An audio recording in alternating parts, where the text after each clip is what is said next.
নমস্কার বন্ধুগণ, আজকে চলে এলাম একটা নতুন ব্লগ নিয়ে। রায়বাঘিনী রানী ভবশঙ্করী স্মৃতি পর্যটন কেন্দ্র। এটি হাওড়া জেলার উদয়নারায়ণপুরের গড় ভবানীপুরে অবস্থিত।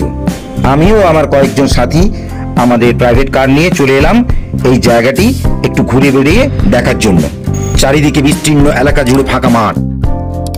মনে পড়ে যায় শুধু একটি নাম, গঙ্গাল কি শেরনি, বাংলার বাঘিনী মহারানী ভবশঙ্করী, যাকে সম্রাট আকবর উপাধি দিয়েছিলেন রায়বাঘিনী।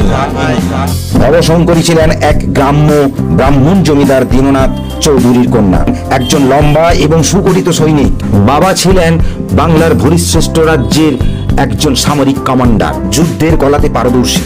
তাই মহারানী ভবশঙ্করী ছোটবেলা থেকে অসি খেলা, ঘোড়ায় চড়া, তীরন্দাজিতে পারদর্শী ছিলেন। তিনি তার স্বামী মহারাজা রুদ্রনারায়ণের সঙ্গে শাসন ও সামরিক অভিযানে সক্রিয়ভাবে অংশগ্রহণ করেন। মহারাজা রুদ্রনারায়ণের অকাল মৃত্যুর পর ভবশঙ্করী রাজ্য শাসনের দায়িত্ব গ্রহণ করেন। তিনি উড়িষ্যা সালতানাতের আফগান সুলতানদের আক্রমণ প্রতিহত করে বাংলাকে রক্ষা করেন। তিনি সবাইকে অর্থাৎ রাজ্যের সবাইকে সামরিক প্রশিক্ষণ নিতে উৎসাহিত করতে শুরু করেছিলেন।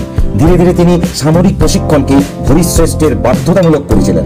তিনি প্রথম ভূরিশ্রেষ্ঠ সাম্রাজ্য সেনাবাহিনীতে মহিলাদের যুদ্ধ প্রশিক্ষণ দিয়ে সেনাবাহিনীতে অন্তর্ভুক্ত করেন। রানী ভবশঙ্করী প্রশাসনিক দক্ষতায় ভূরিশ্রেষ্ঠ সাম্রাজ্য হাওড়া ও হুগলি ছাড়িয়ে পূর্ব বর্ধমান, পূর্ব মেদিনীপুর এবং পশ্চিম মেদিনীপুরের বিস্তীর্ণ অংশে বিস্তার লাভ করে।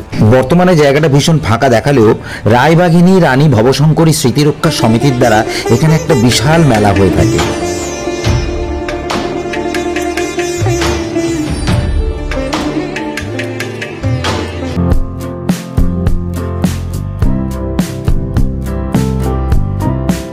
ভূরিশ্রেষ্ঠ সাম্রাজ্যের ভরদ্বাজ রাজবংশের কুলদেবতা ছিলেন রাজবল্লভী দেবী, যিনি চণ্ডীর এক রূপ। আমরা জায়গাটা ঘুরে বেড়িয়ে দেখে আমাদের প্রাইভেট কারের পাশে চলে এলাম। এবার আমরা প্রাইভেট কার নিয়ে চললাম রাজবল্লভী দেবীর দর্শন করতে।